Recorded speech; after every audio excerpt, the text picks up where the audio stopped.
All right, everyone. The Futurama discussions are back, and wow, what a daunting note to begin these again on. Sometimes sad is the show's best episode, and it certainly is a more worthy candidate than the likes of Friarish or Jurassic Park. Here's Godfellas. Even when I was very young, you could tell that this was something quite special. I'd see this on the season 3 DVD, which was my first exposure to it. I think I was aware of it being considered a quite liked episode based upon a fan site, which had nice. ratings next to it. I would have looked at this list once years ago. I saw it randomly on television for the first time, not knowing any context. And I was like, this episode is awesome. Yeah, it was a really strong, immediately sort of visual, and just as I was one of the kids raised in sort of the God context, more through school than family, but regardless, so this was part of that was my understanding of cosmology at that time, was that there was sort of this deity figure. And so that a show would dare to even suggest that Bender was interacting with God was very, very bold, actually, I felt at the time. And it's still a really, really interesting and compelling idea. I think it's they put together such a considered and well laboured over script to distill, I think, a very poignant point for one of these 20-odd minute adult animated sitcoms. I mean, people have pointed out The Simpsons made some decent theological points in its first 8 seasons odd, but this might be, well, at least or stronger than any of The Simpsons' great theological messages, saying like Homer, they have a few of them, but they're grounded in a social reality and context of 1990s America, and all just late 20th century America. Whereas this one's a lot broader, Yeah. It's almost more in the sort of classical, science fiction, theological sort of stuff, various things that I guess the ultimate version of it is Star Trek 5. No, in a sloppy sense. But what we have that's interesting in Godfellas is it's not just Bender's interaction with the god. I think very vitally it's Bender's interaction with this supposed deity after being sort of a pseudo-deity in of himself. Yeah. Where you can draw analogies to humans having acted as leaders over their own people, or as sort of exalted others over another group of people. You can compare Bender's actions to those of an all-encompassing state or sort of this pseudo-savior empire almost. You could read this episode as deep as you want, probably, because you could say Bender's the demiurge or something, whereas the thing he meets after is just the creator god, the universal creator god that's non-interferent, interferal, but whereas Bender lives out the Old Testament in when he's a pseudo god or whatever. Yeah, very much so, and very and obviously the inclusion of these sort of Buddhist monk characters, it seems very deliberate. And it seems to kind of tie very well into and very classic, the message of the episode itself, insofar as it's there as an apparent message. And in all that stuff, it's not jarring. It fits into the world of Futurama. These monks that have a telescope. That's a very Futurama sort of premise. And it's a very sci-fi premise. It's something it reminds you of Babylon 5 when a man was going around looking for the Holy Grail. It's an interesting way to incorporate these, because that is kind of what people who still were holding on to a medieval outlook of the cosmos would do with contemporary technology. Yeah. So then they wouldn't see it as a deterrence. They would think, oh, this is a logical step with which we can make contact with God, as though they're sort of, constructing their own little optical Tower of Babel almost. Yeah. It's a really, God, it's a brilliant piece of work. I do consider it most likely the best episode of this show / first 4 seasons, which is the best episode of the first 4 seasons, means it is the best episode of the show, quite obviously. But it's an interesting sequel to the Godfellas. Fairer to Remember. This is Godfellas, wherein Bender was sort of this omnipotent deity, dictator of the people, wanting to be remembered, and here it takes an interesting turn where he wants to be not just remembered, but sort of, this is I guess in inverse of that, be sort of beloved, not just remembered / feared. Yeah. And that's. Well, because he's in a more dire circumstance, he's going to drift forever through space. And then they do sort of set that up nicely with a bit of dourness. Then he actually does enjoy they're there. That's essentially why he becomes their god, right? Because he's they're the only company he thinks he'll have. Yeah, and that's vital to comparing it to Judeo-Christian scaffolds, is because just the notion, I mean, not necessarily unique to that set of beliefs, but that one had to, that the deity wanted or seemed to stress importance on it being loved.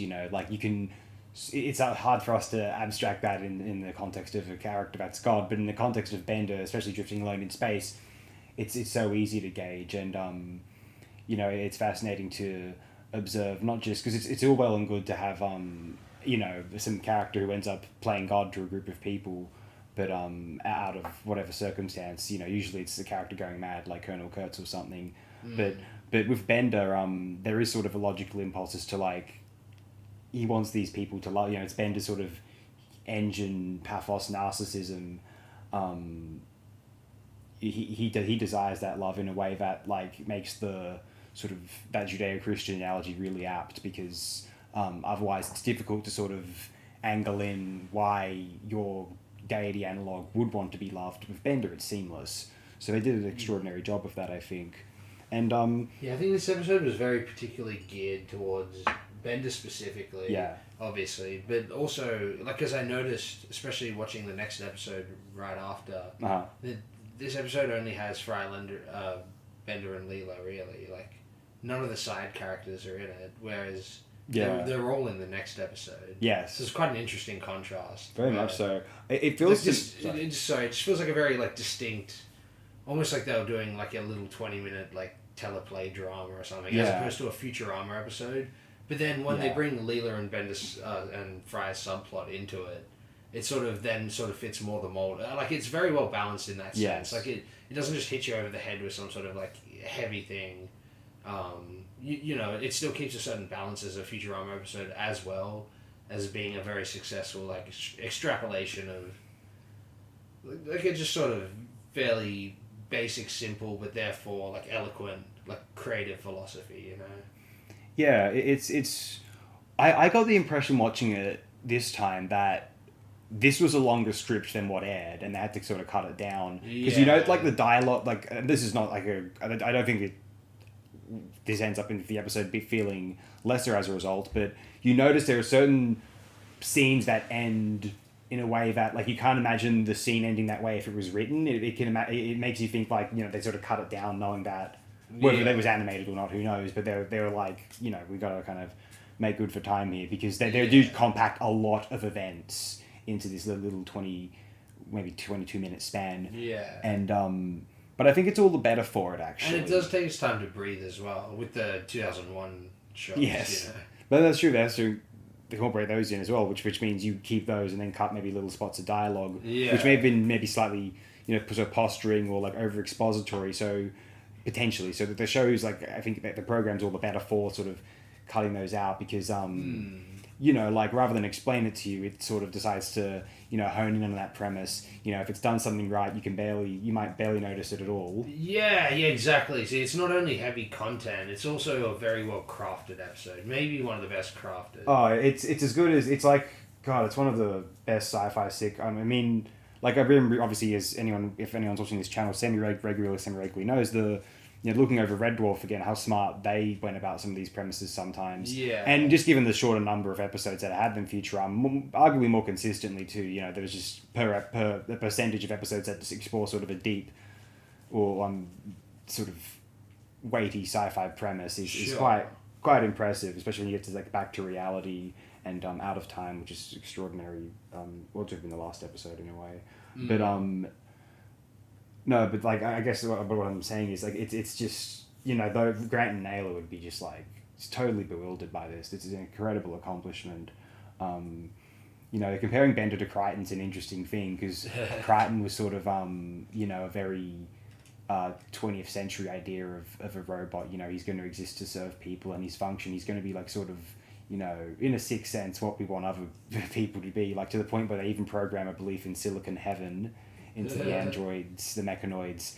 And Nice. the mechanoids themselves believe that human heaven's silly and that doesn't exist. It's just so you guys didn't go crazy. But they're instilled with this belief that silicon heaven exists. Nice. And so no, it's this interesting idea that, like, you know, they created the mechanoids to replace the servants of old once the quality came along. But there's this interesting idea, and it's reflected in how Fry seems to, you know, the humanity's traits have just gotten worse and worse and worse in Futurama's universe. You know, it's this very horrible Americanized New York thing, and to the point where Nixon becomes the president again. Yeah. And, you know, they call themselves Earthicans rather than Earthlings, and the flag of the planet is the American flag with the Earth instead of the stars, which is, you know, just sort of this interesting metaphor in itself. You know, rather than looking outward at the stars, it's looking inward. You know, Free Waterfall Senior died for that. Lost his legs for that flag. Yeah, they couldn't crush his spirit though until, well, I guess until they crushed my spirit. But and in Futurama's universe, the robots seem to be, like, I don't know, like this like how the people live vicariously through these robots, you know, because they're all lazy and don't do any work anymore. The robots do it now, but they've also got sort of the attitude and sort of boldness and sort of you know, propensity to sort of drink and party. You know, they're fueled on, like, you know, alcohol, and this sort of like Futurama is a subtly interesting thing. It's probably Fridays just thought of it out as a joke and didn't think much about it, but just robots are so belligerent and horrible. Maybe it's just because New York in Futurama, and you wonder, like, just the idea that they would program robots to be like this because that's what they're comfortable with. And they're made by Mumcore. Well, that's a good point too. Yeah, no, it is established that they're, yeah, it's more or less essentially confirmed, like, especially like Mother's Day seems to imply that they're all hers, that they've all got like sort of a chip which is hers. And so, she wanted them to be evil. Yeah, no, that's yeah. But no, telling about Futurama's universe and how, like, there's this sort of like corporate hostile New York Wall Street attitude becomes very dominant, and actually will become into play in the next episode. Yeah, that's definitely. But before, I don't know if we're wrapping up necessarily, but just in case we're about to, I do want to share a little thought I had when watching some fun little headcanon I have.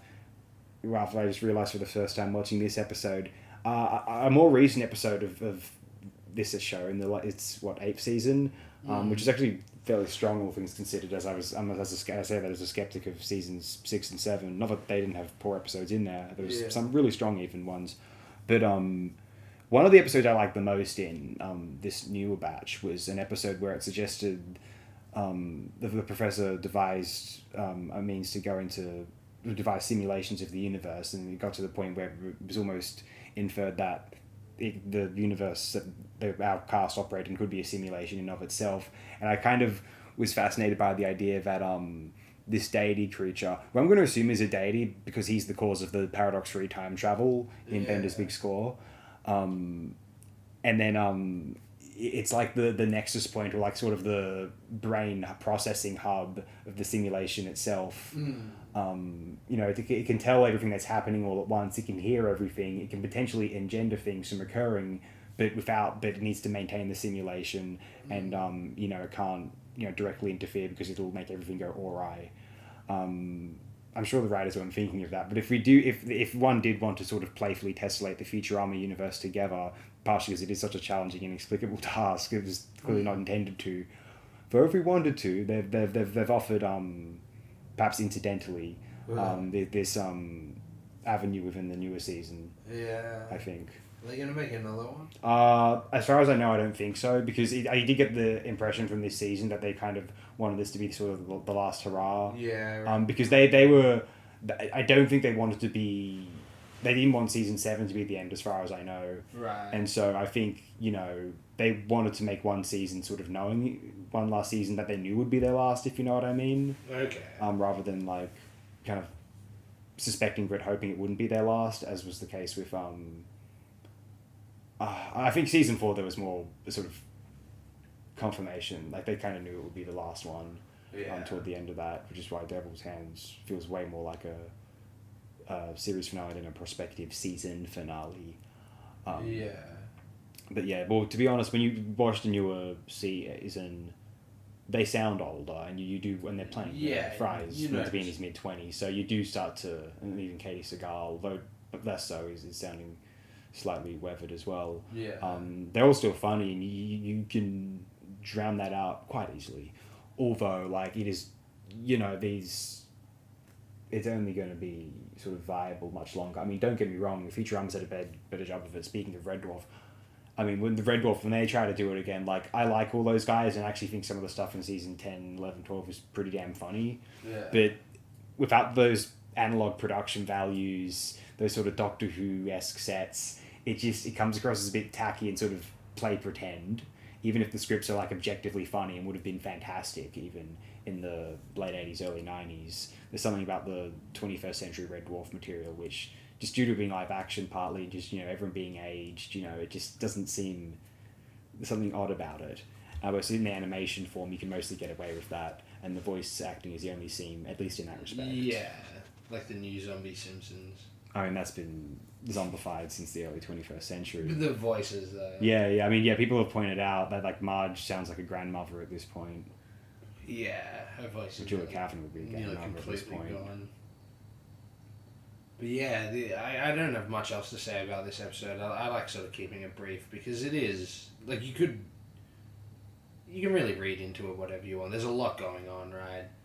But I would recommend this is what Futurama's great for, is like the indoctrination of children into like subtle sort of like anti-teacher views, you know, that sort of like corrosive institutional, like, beat down kids into just becoming sort of like thoughtless nodes in the greater system or whatever. Yeah, out of fear that they'll, like, think something of their own volition that's not right by the state's desires. By whatever method they need to do that, you know. As though it's a dog that smells a rabbit and runs away off the lead, you know. Yeah. It's just like, I always thought it was... People would often talk about, you know, oh, you know, she's gone and explored the world, you know, and she's, oh, you know, now she's not going to come back. It's like, it's not a pet, it's a human being. It can do as it likes. If it wants to go to Bangladesh and help at a monastery, they can. You know what I mean? Like, yeah. It's one of those things. Futurama, I feel I'm glad I saw it just on it's airing randomly on, you know, television, seeing this episode as a kid. I think this is very...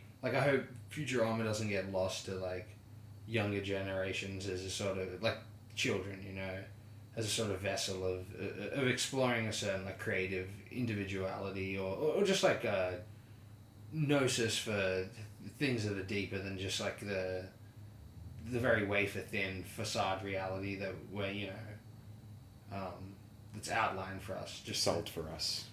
Sold to us. Yeah, sold. Or just, like, laid out in a very, like, sort of almost, like, bizarrely, like, nonchalant, like, common sense way. This strange sort of, like, warped idea on, like, perhaps relevant to Futurama, Nixon's, like, silent majority or something. Mm-hmm. This sort of idea of, like, how people should live, or, you know. Yeah. Futurama's, like, corrosive to that, like, false ideal, I feel. Yeah. And an episode like this is a real gnosis on that sort of, you know. So it is valuable, I feel, and I hope it doesn't get lost to, like, younger generations. Well, hopefully not. I mean, you know, if people... I mean, we were contemporary to Futurama's airing, more or less, but if, you know, people our age, or, you know, certainly myself, were able to get into programs older than that, such as Red Dwarf, or... I think it's on Disney Plus as well, so, yeah. You know, if we're able to get into, you know, older Red Dwarf and older Doctor Who, which just shows that people would have, at the time, would have been worried that would have been lost to time, especially then, you know, prior to the internet existing. The problem is, positive. Like, they'd have to consciously seek it out, like a kid or their parent do it, as opposed to just, like, when you're watching television, say when you and I were kids, you know, it's up to a programmer. Or Futurama. Yeah. In the case of Red Dwarf and the older Doctor Who, it was of at least my own volition. Sure. Out, hearing them via the internet. Maybe people won't look through the internet / Wikipedia as much as I did, but maybe they would too. They've got more opportunity to. I mean, I had to go to a Red Dwarf was on computer. It was on, like, ABC or SBS. Yeah, I never really saw it in that context. Okay. I know it was on there. I've heard that it was, but I never scoured it, I guess. But yeah, I suppose that's the Godfellas discussion. Yeah, for sure. Alright, that's nearly as long as the episode itself. So thank you, everyone. Have a great one.